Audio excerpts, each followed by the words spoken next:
Y tiene que ver realmente con la persona que ya tenemos sentada al lado nuestro, porque ella es la mejor. Muy bueno, bien. Se felicitaba él mismo sus propios enganches. Dios mío, qué mal que estoy. Eugenia Jones con nosotros. Euge, querida, ¿cómo estás? Muy bien por estar acá también. ¡Ahí está! Hola, Euge. Bien, ¿Cómo andan? Euge. ¿Bien vos? Muy bien.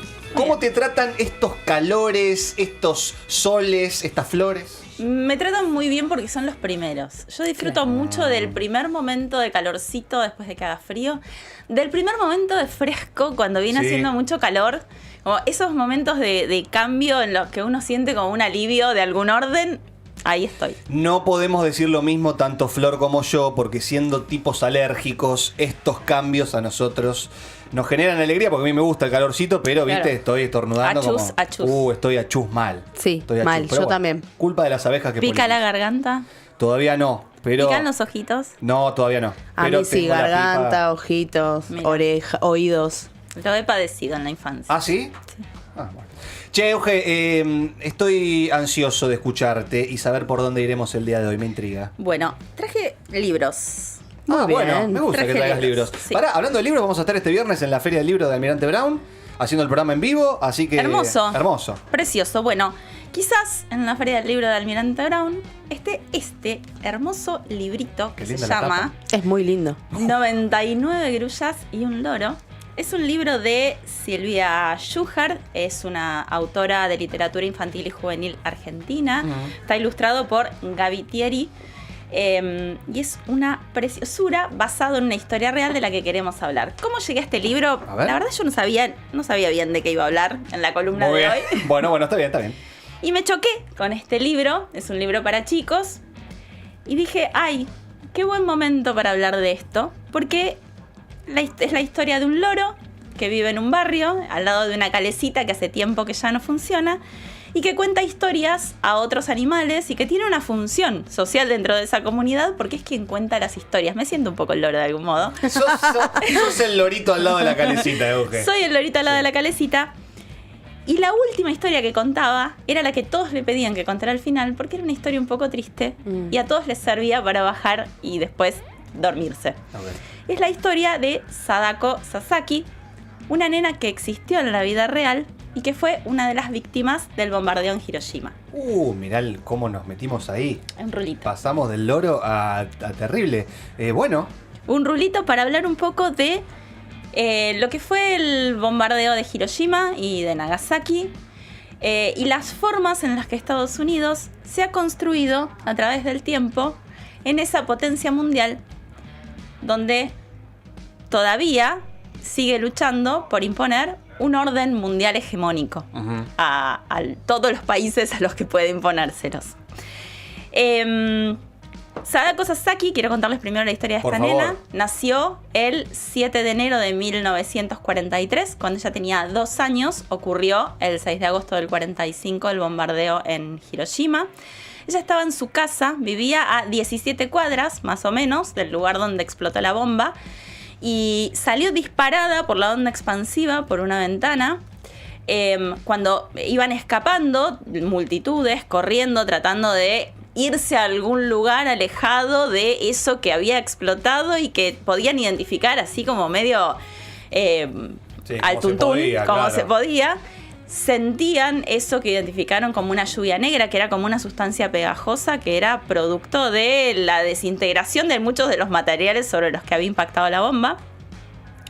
Y después de eso creció como una nena normal, fue a la escuela, era muy buena alumna, le iba bien, hasta sus 11 años. Ah, esa fue ella. Ella no se murió en Hiroshima. Ah, Creció. ok.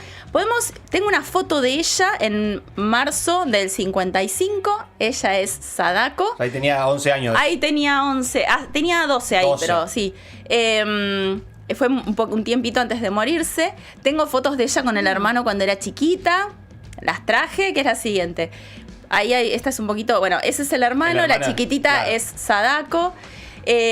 Fotos con la mamá, fotos con los papás, con el papá también. Era una nena que fue creciendo como una nena normal. Socialmente seguramente estaba ese efecto traumático de haber sido destinatarios del bombardeo estadounidense sobre la población civil. Y en el 54, a mediados del 54, tenía 11 años, empezó a tener síntomas. Se le empezaba a hinchar una parte del cuerpo, estaba muy cansada, tenía como picazones. Va al médico y le diagnostican leucemia, una enfermedad que fue bastante frecuente entre las personas que sufrieron las consecuencias de la explosión de una bomba nuclear, de una bomba atómica. Claro. En febrero del 55, ahí ya tenía 12, la internan en el hospital de la Cruz Roja y empiezan a hacerle tratamientos, para hacerle transfusiones y tratamientos por su enfermedad. Entonces tenía una compañera de habitación y la compañera de habitación le cuenta una historia. Le cuenta una historia que dice que si uno hace 1000 grullas de papel, de origami, puede pedir un deseo y le será concedido. Y Sadako pidió un deseo, que era curarse y poder estar bien y seguir su vida con su familia, y empieza a hacer grullas de papel. Hizo grullas con todo lo que encontraba. Cuando se le terminaron los papelitos que tenía en su casa, empezó a hacer grullas con papelitos de medicamentos, iba por las otras habitaciones y les pedía papelitos a los otros nenes de golosinas o de lo que encontrara. Los médicos, las compañeros de colegio le llevaban papelitos a la internación para que ella siguiera haciendo grullas. Claro, 1000 grullas es mucho papel. Es mucho papel, sí. Dice, a partir de ahí hay varias versiones. La versión que cuenta el libro y la versión que cuenta la primera historia que se difundió es que Sadako llegó a hacer 644 grullas y hasta ese día logró alcanzar esa cantidad el día que se murió, el 25 de octubre de 1955. Después, un tiempo después, se hizo un documental y el papá contó que había llegado a hacer 1000 y que había seguido haciendo grullas y que había llegado a hacer 1400. Esa es la versión que aparece en el documental y Mirá. es la versión que da la familia, la versión oficial. Lo cierto es que Sadako fue después, mucho tiempo después, recordada como una de las hibakuyas, las víctimas de la bomba atómica, así se llaman en japonés, y fue homenajeada. Ella es un símbolo no de la guerra, sino de la paz. En el Parque Memorial de la Paz de Hiroshima hay una estatua de ella, que ahí traje una imagen, capaz después la podemos ver, donde está ella con una grulla. Qué lindo. Ese es el monumento que hay, sí, y que es recordado. Entonces, nada, quería traer un poco esta historia para hablar un poco de lo que fue Hiroshima. Hiroshima fue el primero y uno de los 2 ataques, Hiroshima y Nagasaki, con armas nucleares que se hicieron en toda la historia de la guerra de la humanidad. Al día de hoy nunca se volvió a hacer un ataque con ese tipo de armas. Sí es cierto que el hecho de poseer armas nucleares transforma a cualquier nación en una potencia. Es una declaración por sí misma, tenerlo es la posibilidad, pero nunca se volvió a hacer porque era esta idea de que la escalada de violencia puede ser tan masiva y en una escala tan grande que podría tener un impacto destructivo tremendo. En el momento en el que caen las bombas, hacía pocos meses había muerto el presidente Roosevelt de Estados Unidos, estaba el presidente Truman, que era el vicepresidente y que poco sabía de lo que se llamó el Proyecto Manhattan. Si vieron la película Oppenheimer, saben de qué estoy hablando. El Proyecto Manhattan fue el proyecto a partir del cual Estados Unidos desarrolla la bomba atómica como una potencia. Los bombardeos de Hiroshima y Nagasaki fueron algo totalmente experimental. ¿Y a qué punto fueron experimentales? Que no solamente no tenían idea de la capacidad destructiva que tenían, o sí, pero era como, bueno, a ver cómo resulta, claro, sino que tampoco tenían una conciencia respecto de lo que fue el impacto en seres humanos de ese tipo de tecnología destructiva. Estando viva y después de muerta, se realizaron estudios sobre el cuerpo de Sadako para ver qué era lo que había pasado y por qué había desarrollado la leucemia, y se pudo empezar a descubrir, la ciencia pudo empezar a ver el impacto que podía tener mucho tiempo después, más allá de la mortalidad que generara, que Hiroshima solamente se calcula entre 70 y 80.000 personas muertas solamente en ese bombardeo, sino que mucho tiempo después años después, personas con secuelas que afectaban no solo a sí mismos, sino quizás a generaciones futuras. Digo, personas que tenían impactos en el cuerpo que podían incluso generar impacto en las otras generaciones, en su descendencia, sus hijos, en sus nietos. Bueno, por supuesto que representó no solo el fin de la guerra, sino la posibilidad y la construcción, la constitución de Estados Unidos como al menos uno de los árbitros del orden mundial, sí, el fundamento de la Guerra Fría, esta idea de que el poder es discursivo, se construye generando sentidos, se construye imponiendo cultura, pero se construye con una bomba atómica y la posibilidad... Pero tengo una bomba y no tengo miedo en usarla. El poderío militar, concretamente, la posibilidad de destrozar, lo estamos viendo ahora en contextos de guerra en otros lugares del planeta, el poderío militar y la capacidad de destruir y de que... Digo, la Segunda Guerra Mundial, una de las características que tuvo fue que naturalizó de algún modo la destrucción de población civil, los bombardeos sobre población civil como una estrategia para generar un amedrentamiento sobre el enemigo. Digo, que el enemigo sepa que no hay un límite, que no hay un borde. Digo, eso fue Hiroshima y Nagasaki. La exposición máxima del poder de una potencia que buscaba imponer su orden, no solamente... como lo está haciendo ahora quizás también a partir de cuestiones económicas o cuestiones vinculadas con el financiamiento de los países, pero por detrás está eso, por detrás está la capacidad de destrucción absoluta y masiva de una sociedad y de una población. Gente, creo que no hay cortina. Nada. Cuando fue este bombardeo, sí, Truman dijo que habían sido miles de vidas las que había costado ese bombardeo, pero que había sido el costo de miles de salvar la vida de millones de estadounidenses. Ah, mirá vos. Digo, bueno, me quedo más la tranquilo. Justificación fue esa. Chicos, es preservar a los estadounidenses, preservar... hay que hacer esto, no nos queda otra. Hay que preservar la libertad y la cultura occidental. Sí, muy bien. tenemos que hacerlo. Y eso, a mí, que les traje a... nada, para mí es como...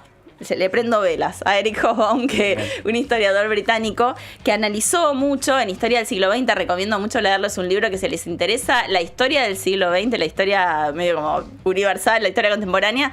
Léanlo porque se lee fácil, está en español y se entiende. Me interesa. Y Hobsbawm sobre eso, puntualmente, dijo: a largo plazo los gobiernos democráticos no pudieron resistir la tentación de salvar las vidas de sus ciudadanos mediante el desprecio absoluto de la vida de las personas de los países enemigos. La justificación del lanzamiento de la bomba atómica sobre Hiroshima y Nagasaki en 1945 no fue que era indispensable para conseguir la victoria, para ese entonces segura, sino que era un medio de salvar las vidas de los soldados estadounidenses.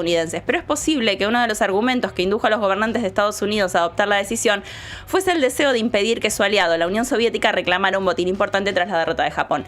Digo, también estaba eso. Estaba que se sabía que la Unión Soviética también estaba desarrollando paralelamente ese tipo de tecnología destructiva. Claro. Y que ya se veía que después de la guerra iba a quedar esa tensión entre el bloque oriental, el bloque comunista, la Unión Soviética, el eje del mal, de algún modo, visto desde la perspectiva de Estados Unidos, y esa necesidad de decirles, bueno, chiquis...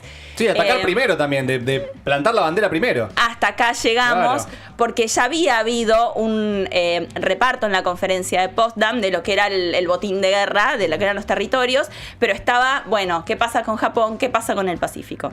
Claro. Digo, me gustó mucho esto, me gustó mucho pensar un poco que cómo se empezó a construir, ¿no? Esta hegemonía que ya venía un poco de antes, pero que esa hegemonía de Estados Unidos tan potente, tan en el liderazgo de la imposición de un bloque hegemónico, de un criterio cultural, del poder y del liderazgo de Estados Unidos como potencia, se construye a partir de esto, de la destrucción de miles y miles de vidas civiles, como la de Sadako Sasaki, que hoy es un símbolo de la paz, que hoy todavía Estados Unidos sigue defendiendo su impunidad. Digo hoy, fue hace un tiempo, fue en 2010, creo que fue en 2010, cuando el presidente Obama visita Hiroshima, y en su discurso dice la muerte cayó del cielo, como si no deslindando fuera... responsabilidades. Jamás pidió disculpas, nunca pidió disculpas de parte de Estados Unidos con esa población. La muerte cayó del cielo, para ellos fue algo como, pasó, se hizo, sucedió, como si hubiera sido una fatalidad.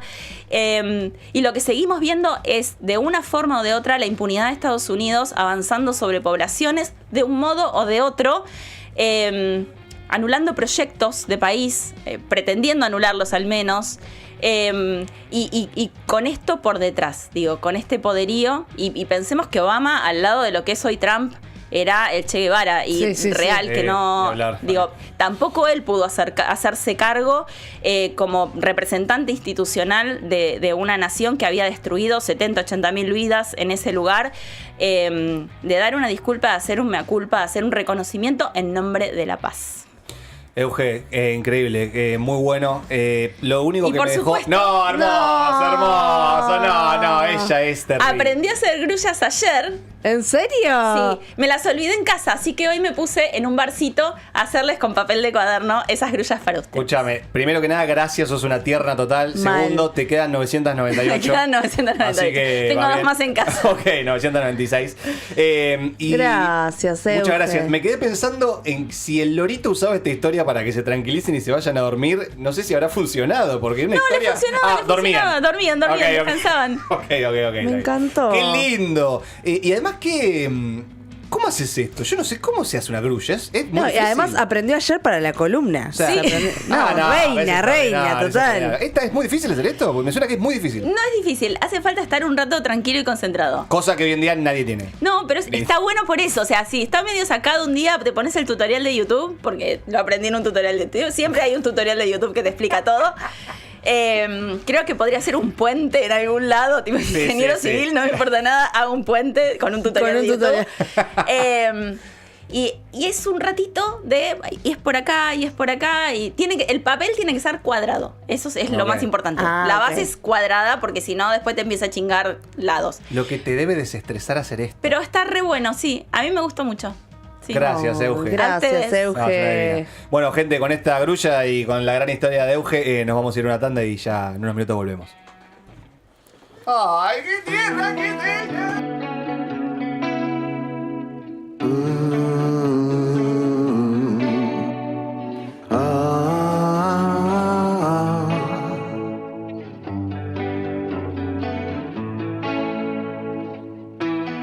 Nunca te burles de un corazón.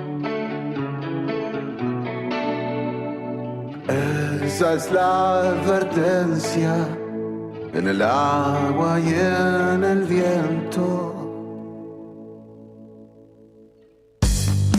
Este árbol cerca del mar es como el mar. Si miras sus hojas, el cielo está donde soñaste el cielo. La tierra se vuelca en la tierra.